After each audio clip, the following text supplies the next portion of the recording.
Sorry, Prof. I was just speaking with the administrator. I think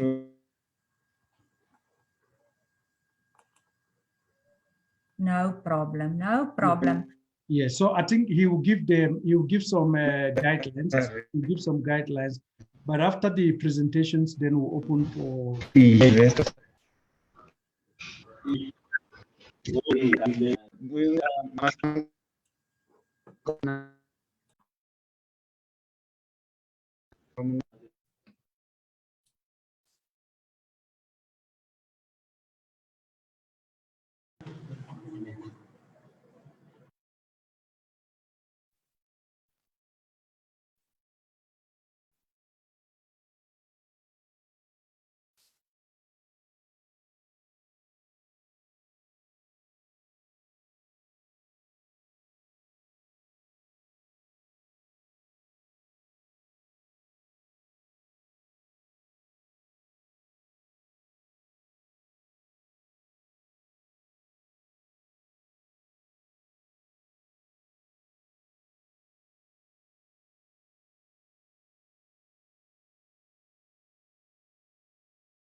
Good afternoon, everyone.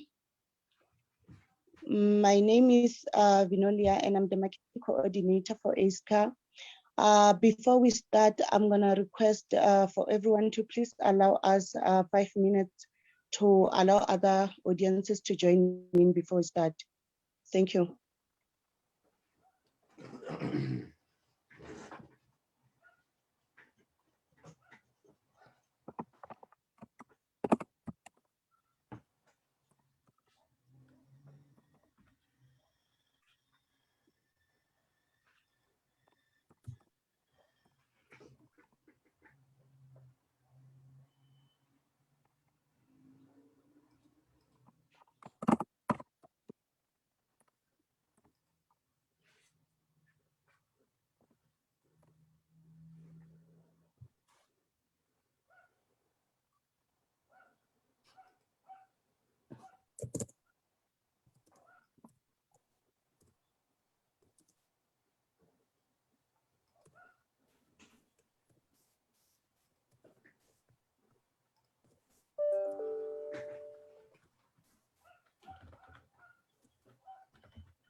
Greetings everyone once more. My name is Vinolia and I'm the marketing coordinator for ASCA. Before we start, I would like to go through some housekeeping rules. Please mute yourselves to avoid background noise before we start. And also, can you write your questions and comments in the chat box? And for those who would like to present their questions, you can raise your hand after the presentation, and then we'll give you an opportunity to present your questions. Before we start, today we have our guest speaker, who is Dr. Retha Visagie. Dr. Retha Visagie is the chairperson of the Ethics Expert Board of Directors.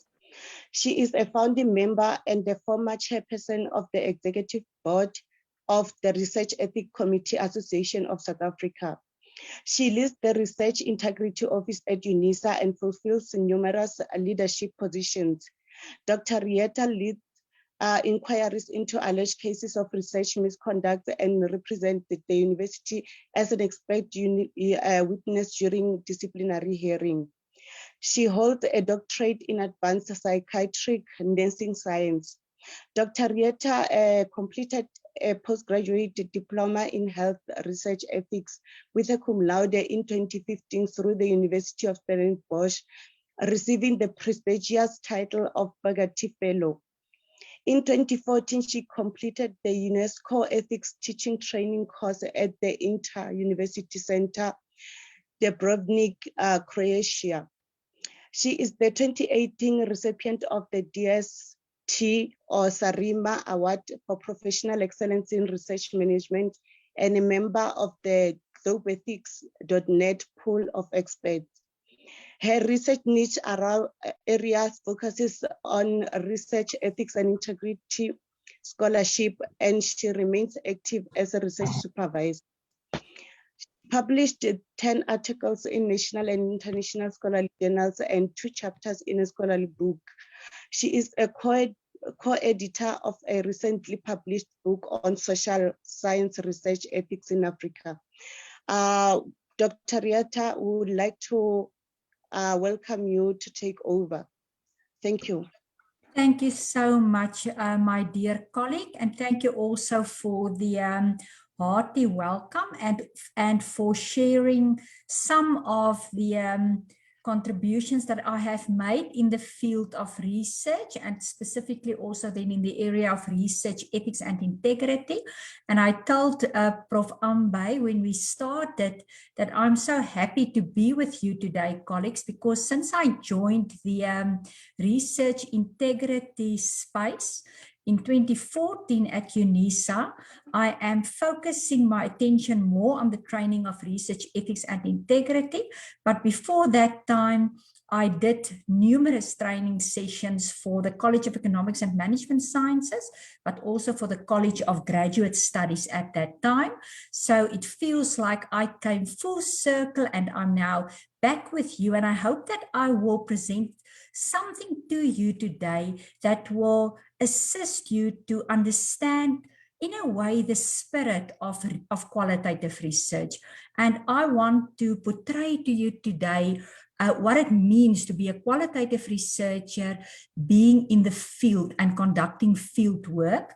With the COVID-19 pandemic, our fieldwork activities changed significantly.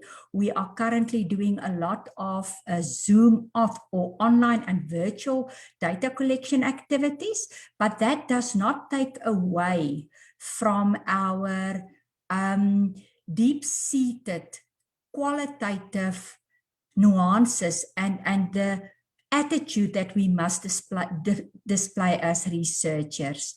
So I am then going to provide today just an overview of the research methods. You would understand that in 45 minutes, it will not be possible to go into depth in all the research methods. So I'm going to focus more specifically on interviewing, and I will share a very pragmatic tool with you on how to prepare yourself for an interview. And then I hope that there will be sufficient time also to do a brief overview on data analysis. As you know, qualitative research methods includes other aspects as well, but due to the time constraints, I'm going to focus explicitly on these areas. So if we then commence with a conversation about what it means to be a qualitative researcher, or in a way, what does qualitative research demands from you as a researcher? It is important to always remember that as a researcher and a qualitative researcher, as well as being a quantitative or a mixed methods researcher, you need to always consider ethical considerations. And today we are not going to focus on the ethical considerations, but even the moment when you start to conceptualize your research idea, remember that you have to, at that very moment when you think about your ideas and a possible topic, already consider potential ethical challenges, because sometimes a study might not be feasible based on the nature of that study. So there could really be important ethical considerations. And then you have to commit yourself to engage in the field for an extensive time period. Remember that with qualitative research, prolonged engagement is actually one of the ways that we ensure the trustworthiness of qualitative research. So it's important for us to understand that when we do qualitative research, we are going to engage with participants, we are going to have interviews with them, or we are going to have focus groups or other data collection methods, but we are going to accumulate a lot of words. And we will ultimately deal with a situation where we may have about 300 pages of data from 10 qualitative interviews that we need to analyze in the end. So it really requires a commitment to time and also to build your skills as a qualitative researcher. You need to remember that qualitative research is also emerging research. It's actually not static.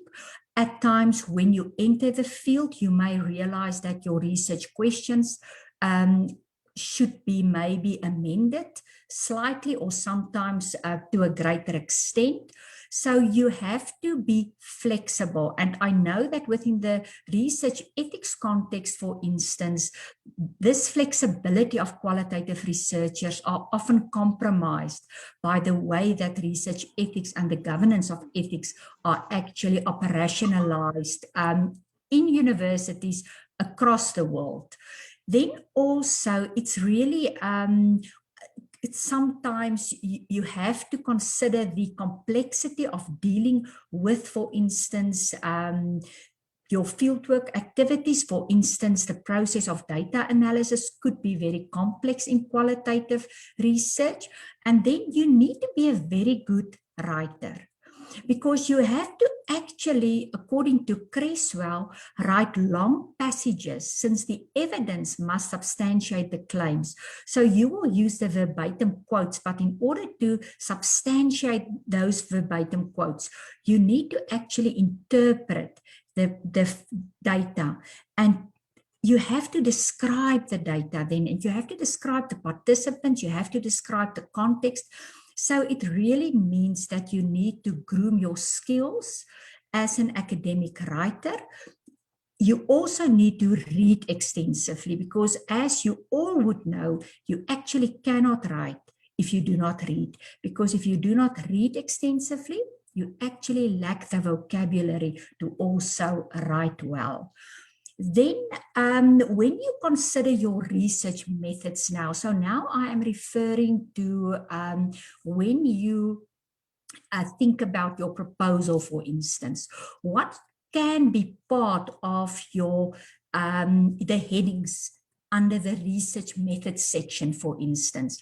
In the proposal, often we wouldn't have enough space, so the role of the researcher is often omitted in the proposal, but remember in your chapter where you describe your research methods, qualitative researchers need to position themselves, and therefore it's critical to describe your role as a researcher and also your assumptions and your past experiences you're linked to the topic of study, for instance.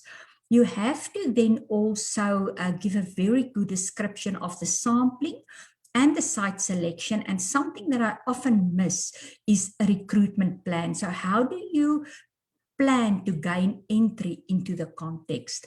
And then obviously the data collection procedures need to be described, as well as the data analysis procedures, strategies to validate the findings. And if you think about those strategies, we are still abiding by the strategies of Guba and Lincoln, specifically linking to trustworthiness. And the trustworthiness principles includes then credibility, dependability, conformability, transferability, and then also authenticity. And authenticity was a later addition. So these strategies then also needs to be clearly unpacked, specifically on how it will be operationalized in this study. Because what I also find often is that students or researchers provides theoretical descriptions of these strategies without actually explaining how it will be operationalized, and then also the ethical considerations. So if we consider then what influence your choice of research methods, it's always important to remember that it actually starts with the philosophical worldviews. So your worldview, the worldview that you're going to follow, will be the lens in this research, and through that lens, you will make numerous decisions. For instance, and I don't have time to go into these worldviews, but if you are positioning yourself as an interpretive researcher in this specific study, you will believe in multiple perspectives and multiple realities, and you will also strive to gain an in-depth understanding of the life worlds of your participants, and therefore your philosophical worldview will influence your design, whether you are going to do a quantitative, qualitative, or mixed method design. For instance, if you position yourself more in a post-positivist worldview, obviously you would consider quantitative research designs to achieve the aim and the objectives of your study. But what I also want to share with you is that the research problem often also guides your decision making. So if we then consider the worldviews and its influence on the designs, then those aspects will directly influence your choice of methods. And I am utilizing Creswell's approach here in terms of what kind of qualitative research approaches are available to you as a researcher. And Creswell describes narrative, phenomenology, grounded theory, ethnography, and case study. Obviously, there are other research authors that would describe these approaches differently, but most academics accept Creswell's approach to the way that he is actually viewing the various research approaches. And also then remember that your research approach will definitely influence the way that you are going to operationalize your methods. For instance, if we just quickly demonstrate this, if you think about maybe a phenomenological study, if you do a phenomenological study, you have various options of phenomenology.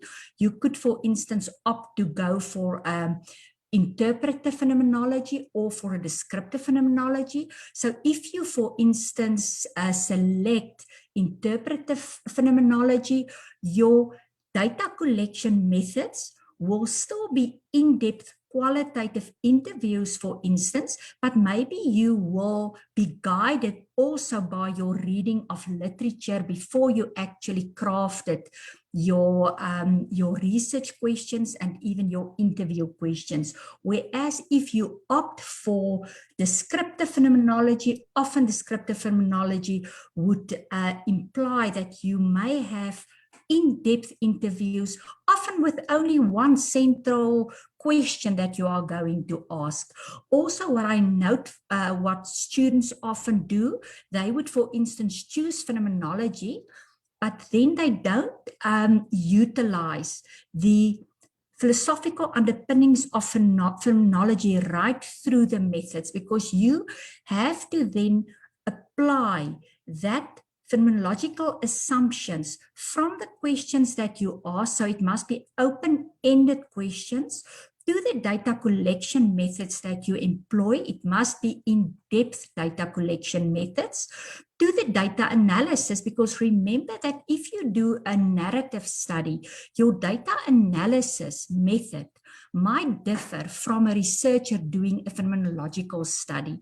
Often what researchers do when they conduct qualitative research, they would follow a more generic approach to data analysis. For instance, many researchers abide by Tesch's open coding method of qualitative data analysis, and there's nothing wrong with that. But what I always encourage students to do is actually make sure that when you choose a specific approach, that you really consider not only the data collection tools that you will employ in that study, but also the demands on data analysis, the influence on your interpretation, the write-up of your findings, the ways in which you will validate your study. So are you going to utilize trustworthiness principles? Are you going to focus also on authenticity in that study? And then clearly the ethical considerations. So when you then read for your, to prepare yourself, it's important then to really read extensively also on methods. For instance, if you do a study on or you use phenomenology in a study, make sure that you also specifically look at the ethical demands when you conduct phenomenology. The sensitivity of the topic, for instance. So my message here is that you have to make sure that you utilize this framework when you make decisions about your research methods. And then the data collection methods. My dear colleagues and students, you would know that the most common methods to use includes, for instance, individual interviews, focus groups, field notes. Participant observation is used maybe in a lesser way, and then drawings, photos, artifacts can also be used. But what is important again is to remember that qualitative research is multi-method in nature. So if you are a student today in this audience and you are thinking about your data collection methods, please consider more than one data collection method, because the aim is to triangulate, and you want to triangulate so that you can actually enhance the trustworthiness of a specific study. So you could, for instance, decide that I'm going to conduct individual interviews as well as complementing that with field notes. My advice would be never consider only one data collection method, even for master students. Please remember that you want to continue with this research journey, and therefore you want to actually do research in such a way that from the moment that you start with your masters, you actually operationalize and apply research based to the considerations and the characteristics of that specific design that you have chosen. So then never only one data collection method. If we then consider other data collection methods, I'm not going to go through this slide due to time limitations, but you will see that in qualitative research, what is required of you as a researcher is actually creativity. You don't need to only depend, for instance, on interviews. You could, for instance, also use open-ended questionnaires, and story data could be important. But I'm going to move on. I just want to end off to indicate to you that also in the space of COVID-19, there's an increase in the use of internet research. So many researchers are now considering to, for instance, use Twitter feeds to obtain data from Facebook, and these kinds of methods yield unique demands and also specific ethical considerations. So what is your role then as a qualitative researcher? So in your section where you're going to describe the role of a qualitative researcher in your research report, you could, for instance, mention that you are positioning yourself in such a way that you ultimately would like to understand how people make sense of their lives.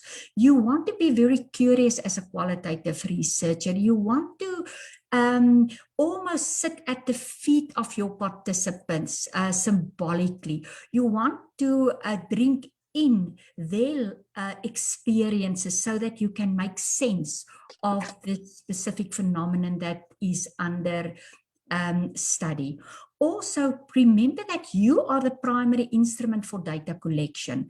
So as the primary instrument for data collection, you need to be a sharp tool. You need to groom your skills. You need to be very competent in interviewing if that is your choice of research method or the primary choice of research method in your study.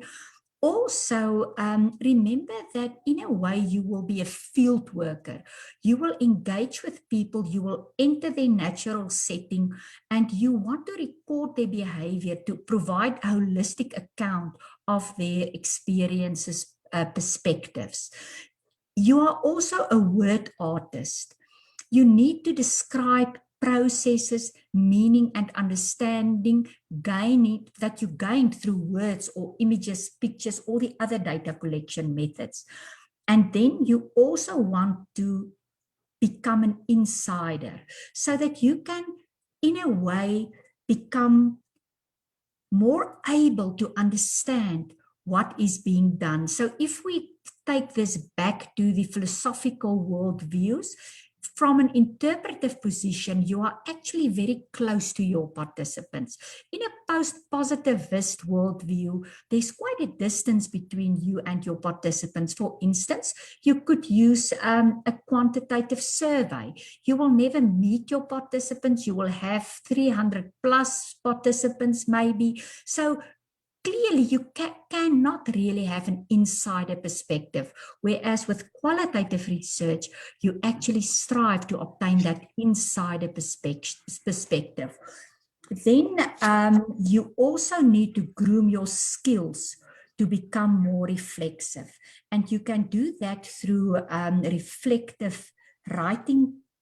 For instance, you can have a journal, and there are numerous ways that you could utilize reflexivity during the research process. Often qualitative researchers end their thesis or their manuscript off with a section of reflective writing on where they started in the journey, what happened to them during the journey, and where do they end this journey so that they can continue forward into new research journeys.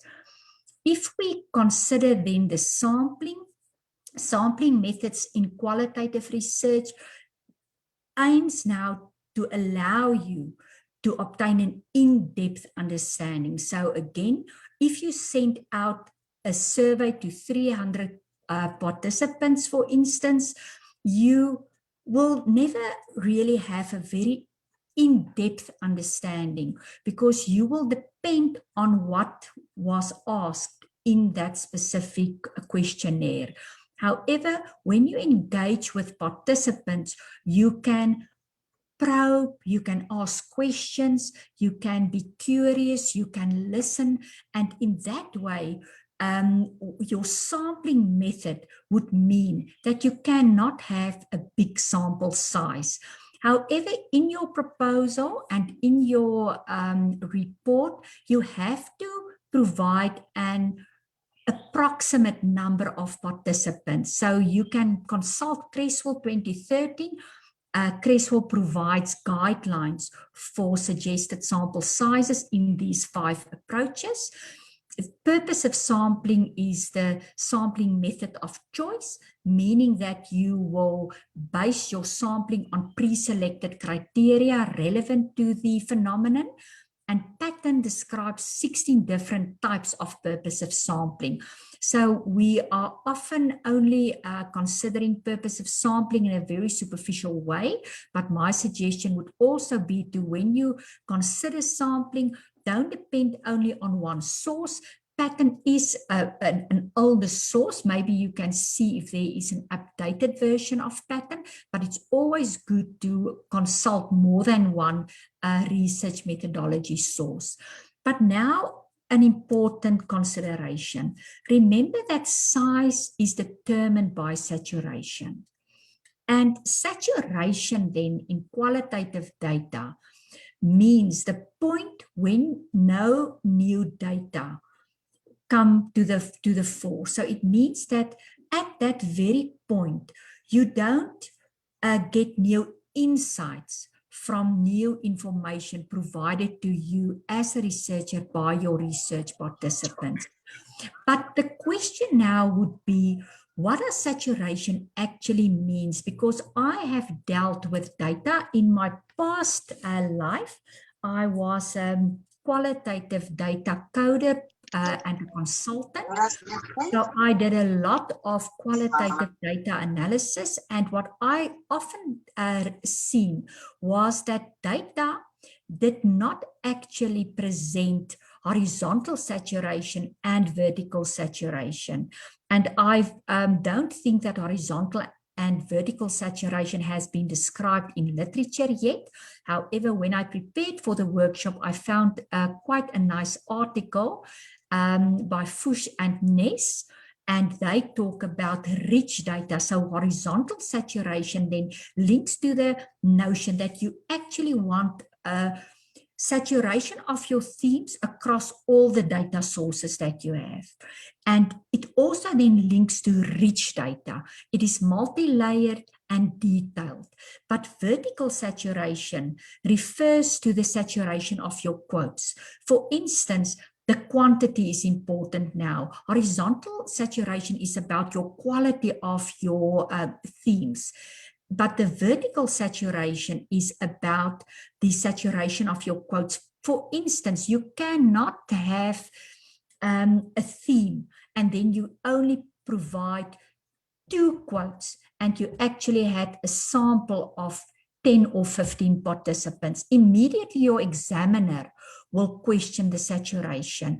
I recently examined a master's thesis, and I questioned the saturation of that study, specifically the vertical saturation, because the student would indicate that this is a theme, and then she would only substantiate that theme, sometimes only with 1 quote.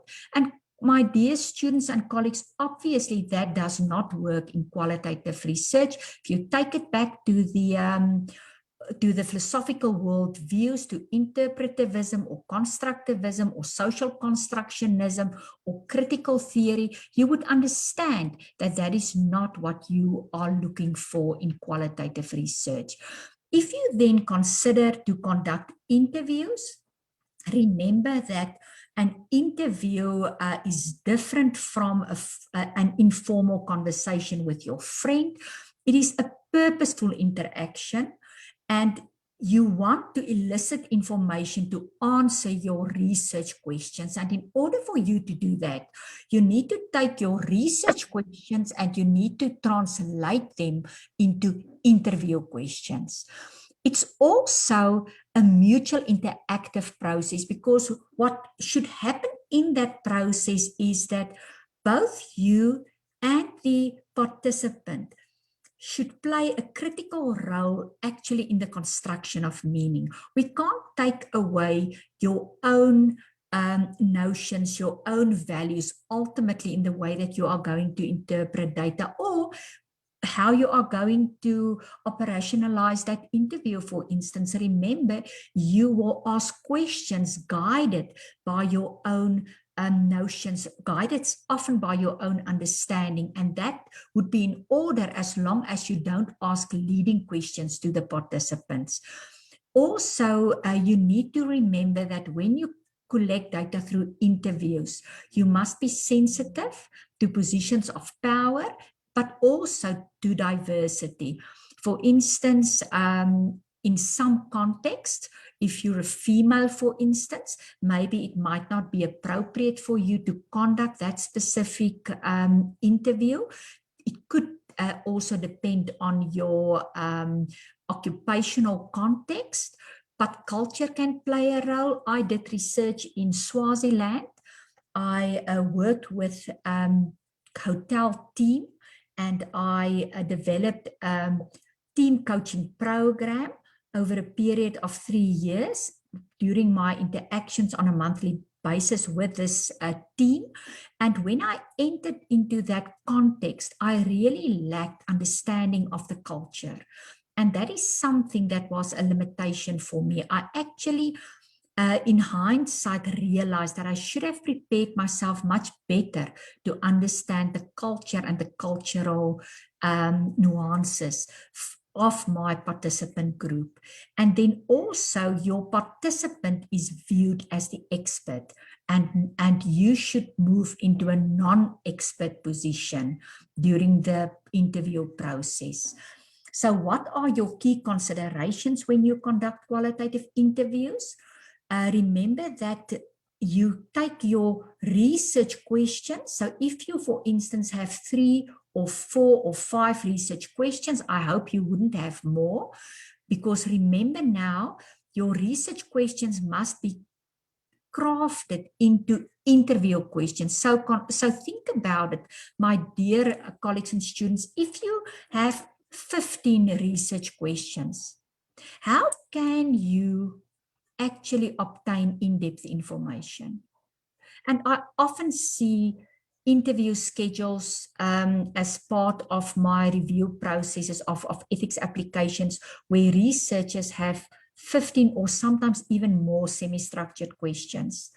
And that for me is problematic, because you will never be able to obtain an in-depth understanding if you ask someone 15 questions within the context of 45 to 60 minutes.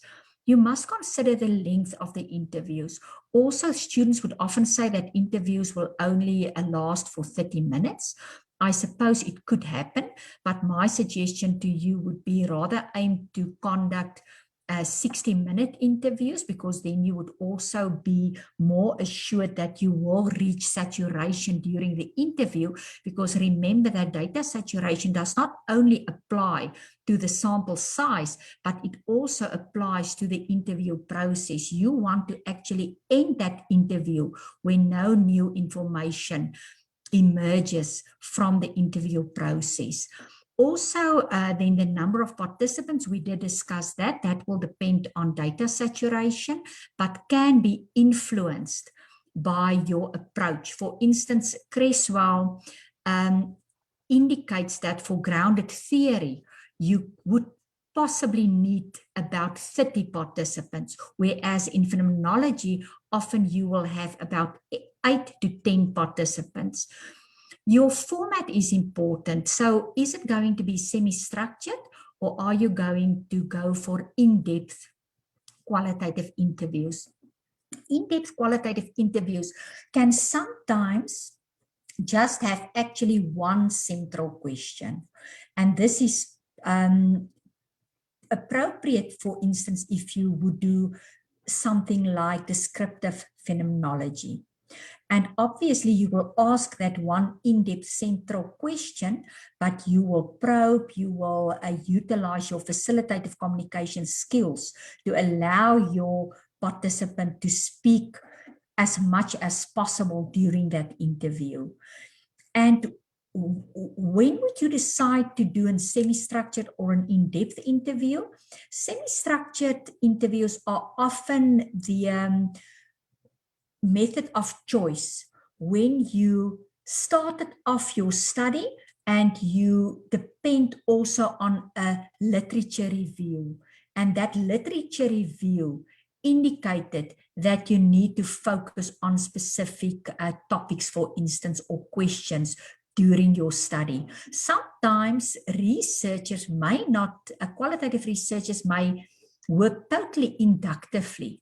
And that is again the case in a descriptive phenomenology, where they actually don't do a literature survey at the beginning of the study.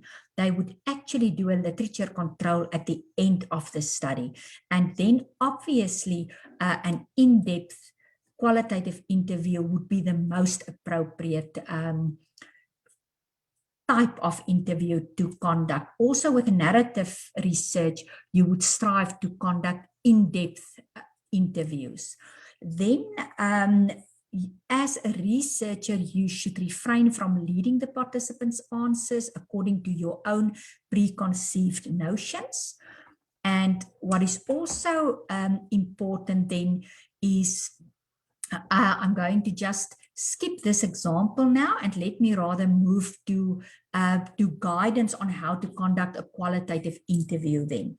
So if you think about pragmatically how to conduct a qualitative interview, remember that there is a preparatory phase. And this phase is important for the researcher to make sure that you fulfill your role as a researcher. And what I want to suggest to the students in the audience is that you actually use the next 4 slides and that you practice your interview based on these criteria. I developed this guideline when I was teaching research methodology at Monash, and we actually used it as an assessment tool for researchers' competence in qualitative interviewing. So it's actually quite a useful tool. In the preparatory phase then, you will recruit your participants according to a very clear recruitment strategy. You will make sure that your recording equipment is in a working condition and that you are competent to utilize the recording equipment, because if you can't do that, obviously it creates an impression that you are not competent as a researcher. And you must also be knowledgeable about your research topic. That is why I wouldn't suggest that you start with your interviews before you actually completed your research methodology chapter, because it is important for you to understand the ethical aspects of the study, why the study is important, how you will provide feedback to the participants, because remember that the participants can ask you questions about these aspects of the research. And if you can't answer it, again, they may lose trust in your ability to conduct the interview. Be reliable, arrive on time, and be both mentally and psychologically prepared to conduct the interview. Remember also to keep promises you make to participants, and even clothing would be important depending on the context where you do your research. For instance, if you conduct prison research in a certain context, you will definitely consider the way you are dressing yourself for the interview. If you do research maybe with street children in Johannesburg, again, you would consider the way you dress. You would dress maybe more informally. You wouldn't put on a lot of jewelry. So it's really important to think about your role as a researcher and to make sure that you are positioning yourself in such a way that you really build trust and that you obtain rich data from the participants. You also need to prepare for unexpected events. Make sure that you check equipment for equipment failure. You must do that before the session starts, but you can also do it immediately after the interview. I know of many researchers who use digital audio recorders and something went wrong during the process and the interview was actually not recorded. So how will you deal with that? Yes, 650. You cannot just say that I'm going to lose out on this information. If you check the interview within the next 24 hours, then you can actually expand on your notes. So I just want to clarify, Prof. Ambi, because we started a bit late, should I finish at 3 o'clock or should I still finish actually within the next few minutes? Doc, please carry on. I think you are doing exceptionally well, and my view is that the audience would like you to continue and give them as much as possible. Thank you. Thank you so much. So if we then go to the next phase, this is actually the information gathering phase. So you've now prepared yourself for the interview. Now you are going to conduct the interview, and it's where you want to encourage the participants' conversational competence. Think about yourself as a research participant. I was a research participant previously, and I am always quite nervous when I'm a research participant because in a way I want to make sure that I provide the researcher with adequate information. I'm also a people pleaser. So in that position, I come in with my personal values. So if the researcher does not create a space where I feel very safe, I may actually not provide very good information to the participant. So your information gathering, I just want to quickly go back, colleagues, because I think we've skipped one. I must start here. Sorry, we go back to the relationship phase. So we start with the relationship phase, and what I was saying now, you should actually see within the context of the relationship phase. So it is in this phase where the researcher must put me at ease. And what you can then do in this phase is start with building rapport. Introduce yourself, talk maybe about the weather, put the participant at ease, be warm, pleasant, gracious throughout, and also have a very open and non-judgmental attitude.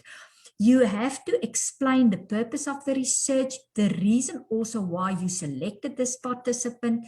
You explain the envisaged use of the results to the participants in this phase, how the results will be disseminated, also how you will ensure confidentiality, but also protection of personal information against the context where the Protection of Personal Information Act came into effect actually last year already, but it's actually only going to be fully operational from the 1st of July. So as researchers, we must be very mindful of the stipulations of the Protection of Personal Information Act.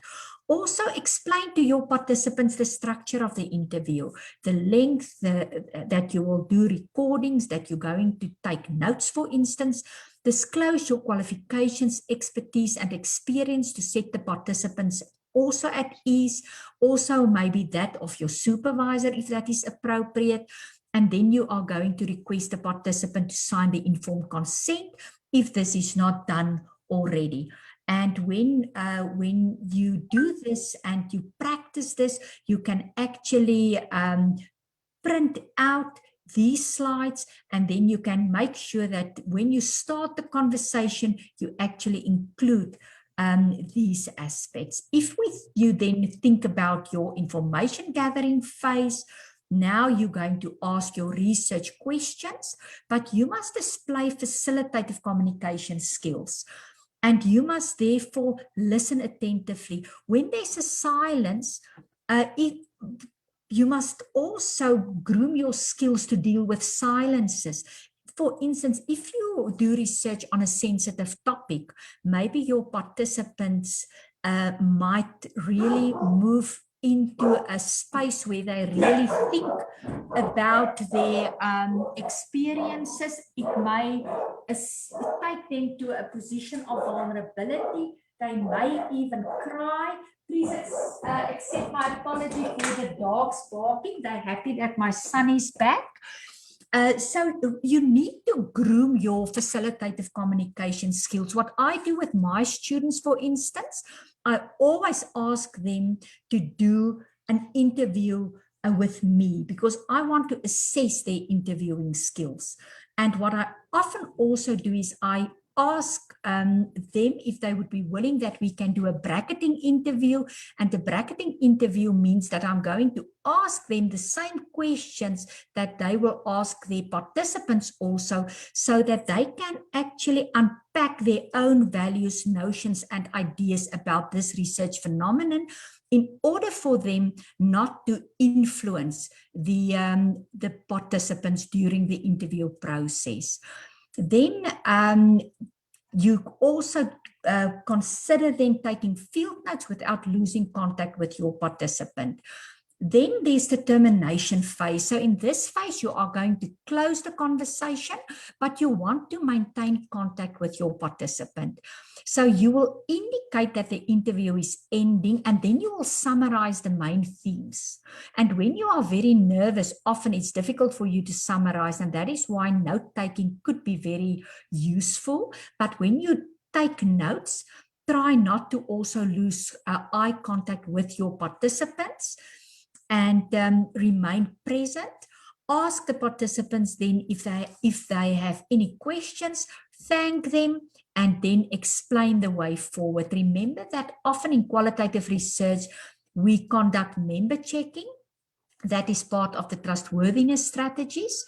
And you could also do follow-up interviewing. For instance, in narrative research, follow-up interviews are quite common, as well as in phenomenology. And then you must tell them about the proposed feedback plan. In qualitative research, we usually provide feedback to our participants, and this is one space where we often break our promises. We will tell participants we will give them feedback, then we conclude our study, we submit it, it's examined, and then we actually move on without thinking about giving feedback to the participants. My one PhD student just completed her study, and in my last email to her, I actually asked her, how does she plan to still give the feedback to the participants? We now submitted the final manuscript to the library, but she must still maintain her integrity by providing the participants with feedback. So if we then consider the next type of interviews, that would be focus groups. So what would be the difference between choosing a qualitative, semi-structured or in-depth interview versus a focus group? One thing that is important to note here is that with focus groups, you actually want to get dissenting views. You don't want people to all provide you with similar views. You actually want to do focus groups to stimulate conversation and to also focus on getting various descriptions or various opinions about a specific research phenomenon. And remember, when you do a focus group, it is not advisable to do a focus group on your own. You will be the moderator, you will lead the discussion, you will ask the open-ended questions, but also involve a note taker and an observer that can be a co-moderator for you during that session. Because when you deal with focus groups, remember there's going to be 8 to 10 people in the room. You need to focus on the dynamics also. One of the benefits of conducting focus groups is actually that you are going to obtain a large amount of data over a relatively short time period, but it's sometimes difficult to get people together for focus groups. And also, focus groups are not appropriate for sensitive research topics. So if we consider then some practical considerations of focus groups, Remember the time. You will conduct focus groups for a time period of between 90 and 120 minutes. You must therefore provide for comfort breaks and refreshments, and the number of groups will depend on data saturation. If you do focus groups for your PhD, conducting 1 or 2 focus groups might not be sufficient. We often say that after focus group 3, you would probably reach data saturation, and I'm now speaking about practical experience here. Also consider the differences in the socioeconomic status of your participants, their literary levels, as well as age, gender, and cultural backgrounds. Remember that when you plan your focus group, you also want to create a space. So the same criteria will apply that I've mentioned previously for individual interviews. You want to create a safe space for the participants to speak, but now you are going to deal with maybe as introverts versus extroverts. There will be different power relationships in the room, and you need to be prepared for that. So look at the group dynamics. Make sure that you note who speaks first, who speaks the most. And that should be part of your note taking. Who is avoiding eye contact? Who is only speaking to the moderator? Because what you want to ultimately achieve is participants who don't look at you while they are sharing their views, experiences, or stories. You want them to look at each other. Then you know you are actually successful in conducting a focus group. And remember, again, training and preparation is essential. I hope that before you enter the field to conduct interviews or focus groups, you actually consider training. And you need to be very much prepared. But now I'm going to share with you, and this might be the last slide because we will definitely not have time to go through all the slides. But what I want to share with you is that you can also use naive sketches. And many of you might not have heard about naive sketches. I come from a nursing background, and as you should know, nurses are actually very good researchers. So in the space where I conducted my research, I came from the University of Johannesburg. At that time, it was still the Rand Afrikaans University, and my promoters were really very puristic qualitative researchers. They didn't support literature surveys before qualitative research.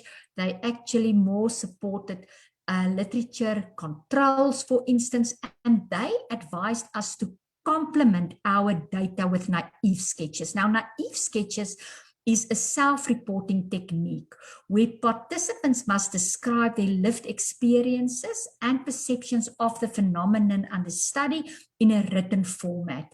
And I always ask my students to utilize naive sketches. My students will always, if it's appropriate, have about 3 data collection methods when they conduct a PhD, and they will not have less than 2 when they do a master's study.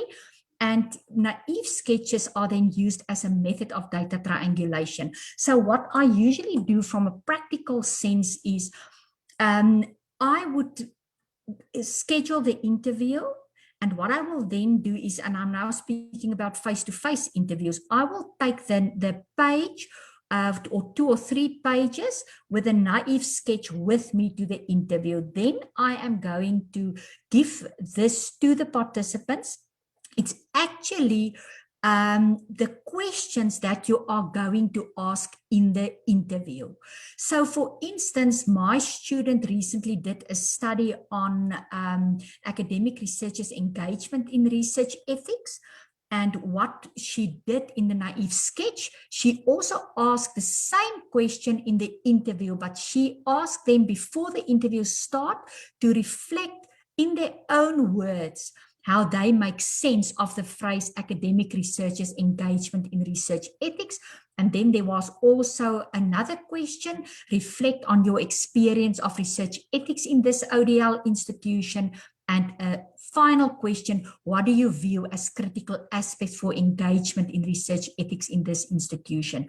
Now, what is the benefit of this? If something goes wrong and you lose information, now you have written information by your participants.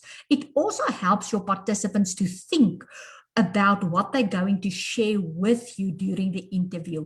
They feel in a way more relaxed because they have already now ordered their thinking about these questions. So I find that naive sketches, obviously in a appropriate context, because this might not work in rural communities where you deal with maybe individuals and they don't have the literacy levels that you would require for naive sketches.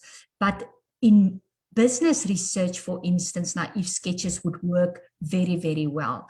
And then also, and this is now going to be the last slide, field notes. Remember that field notes are critical. So my students would do interviews or focus groups and field notes and naive sketches. And that is usually what they will utilize. Sometimes they can use art and drawings also. And I just want to quickly show you, let me just move on to a sample then of interview data. So there you've got a sample of interview data, and can you see that it is quite rich? Because you can in a way determine the richness based on the amount of words spoken by the researcher versus the amount of words spoken by the participants. And you will see that there's the variation there is quite clear. Then if you look, for instance, at observational notes, so this is field notes. Remember, your field note can be observational notes, it can be theoretical notes, methodological notes, and also reflective notes. And you will see that in the same study, I utilized observational notes where I indicated I met the participant at my office, she appeared warm and friendly, etc. But you cannot utilize data if you don't plan to use it. So what I've seen when I examine thesis and dissertations is that students would often say they are using more than one research method, and then they don't utilize, for instance, the field notes and complement their verbatim quotes with field notes. Then there's actually no use. Why did you decide to use field notes? So please remember then, when you say that you are using a method, you need to provide evidence in the findings chapter that you've actually utilized those notes. And then just to end off, this is a sample of visual data in my study that I conducted in the Swaziland context with a hotel team. The study focused on mergers and acquisitions, and I asked them, and it was managers in a hotel team, and I asked them to draw the experiences of the merger and acquisition. And you will clearly see that mergers and acquisitions are usually theoretically divided into various phases. And you will see that they definitely experience it also in such a way. Initially, when the merger was announced, they felt quite well about this. They thought that now the company would move forward because the merger and acquisition could be also related to some issues within the company that could threaten its sustainability. Then in the middle phase, you will see that they actually suffered quite a lot.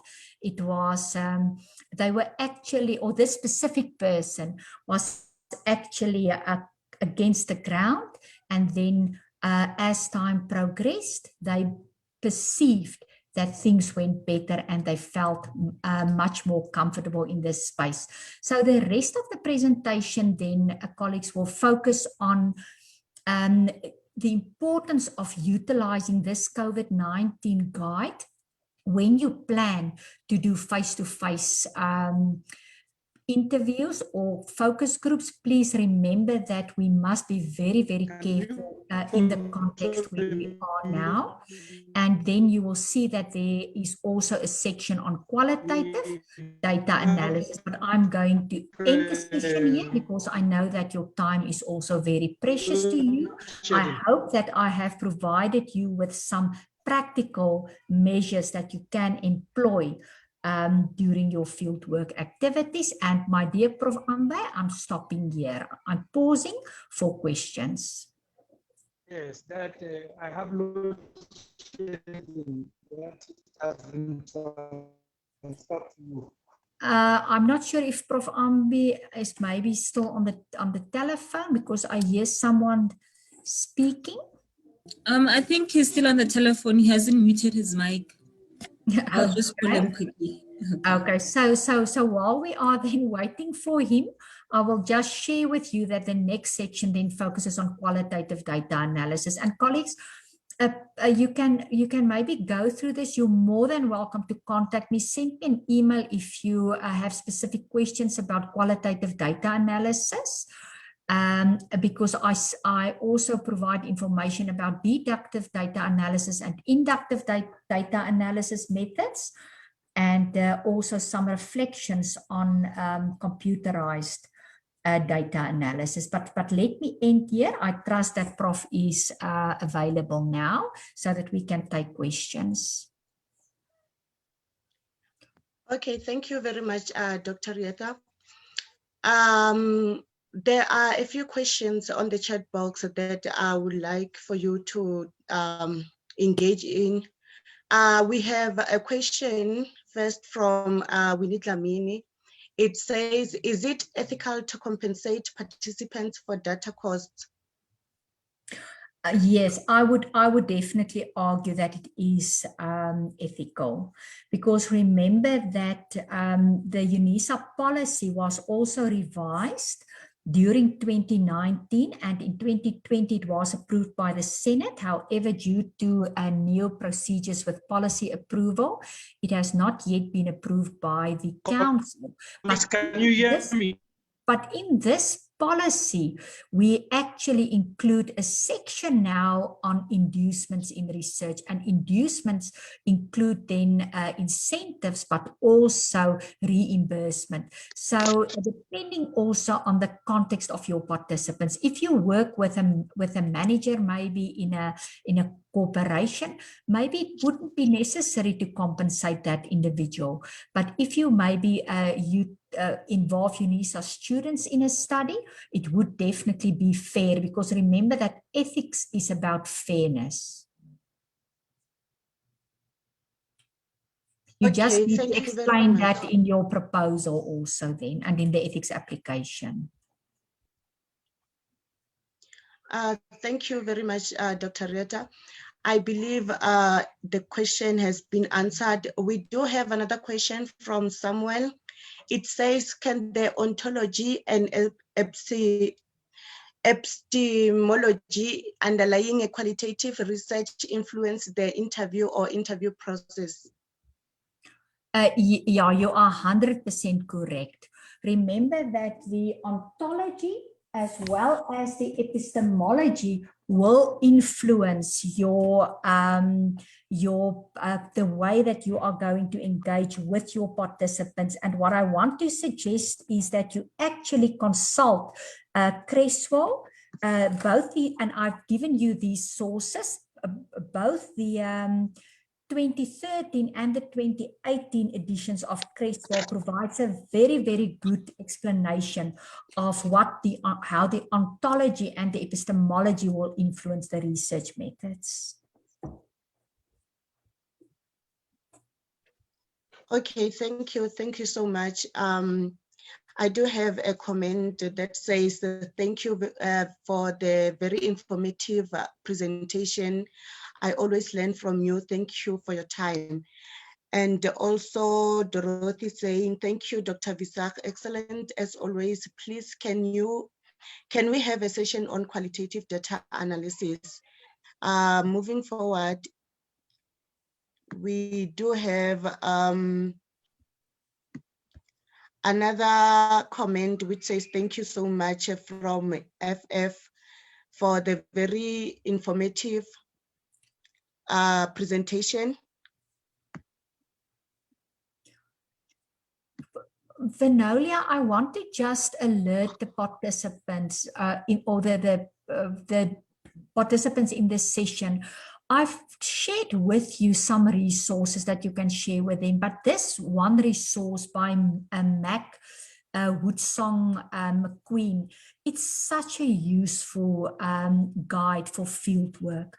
It is a bit old. You will see that it's 2005, and I did check last night on the internet if they didn't update this version, because obviously in your research report you don't want to use dated sources. So we usually say that a dated source, if it's not a seminal source, I'm not talking about seminal, shouldn't actually be between 5 to 10 years predominantly. So if you use this source, maybe just complement it with newer sources as well. But this is such an immensely great source to plan your fieldwork activities, because it actually provides step-by-step guidance on what you should do in the field.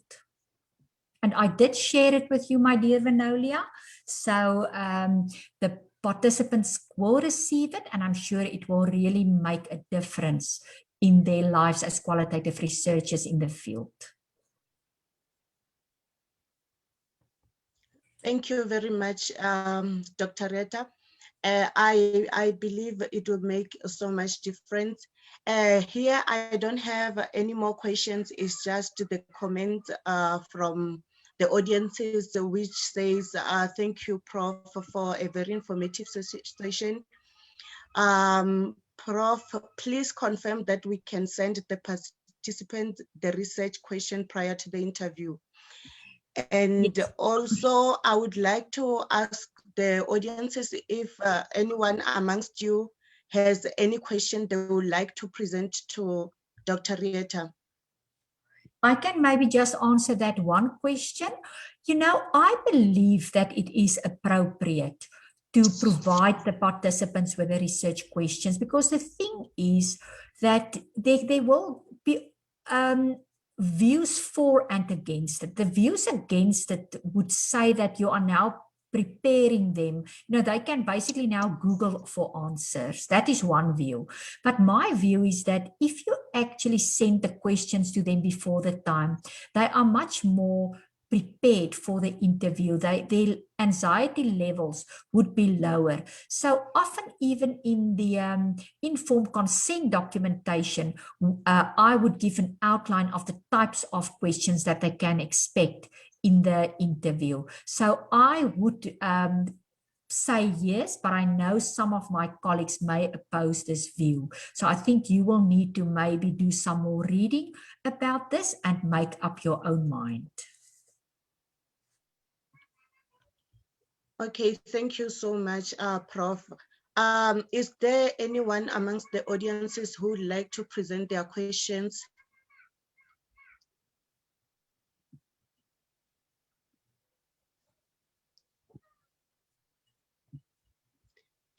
Dr. Retha, sorry for that. I believe that there are no more questions from the audiences. I would like to ask you if you have any remarks which you would like to say before we close the session. The only remark that I have is remember that being a qualitative researcher is a very privileged position. And in that privileged position, respect yourself by being well prepared, burn that midnight candle, read extensively, make sure that you understand the philosophical worldviews underpinning your study, and apply that throughout until the end of the study. And enjoy the journey, because it's really a very privileged position. You will often be on holy ground when you do qualitative research, and during interviews, you might experience holy ground moments. So all of the best for your research. May you be blessed and may you be safe. So please, if you consider doing face-to-face interviews Also consult the UNISA COVID-19 statements and guidelines. And if you don't have it, you can contact my office. And that is all, my dear Venolia, that I want to say. And thank you for the opportunity. I really enjoyed it. I hope we had longer time.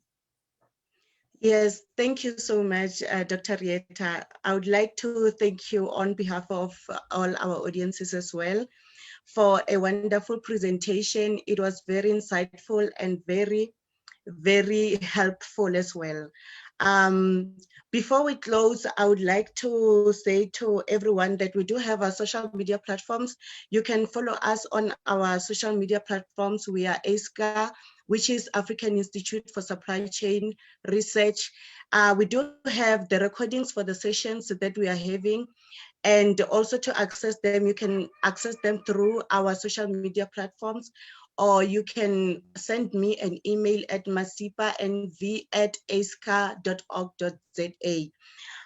Before we close, we have another session which we're going to be focusing on understanding quantitative research design, which is going to be held on the 24th of June 2021.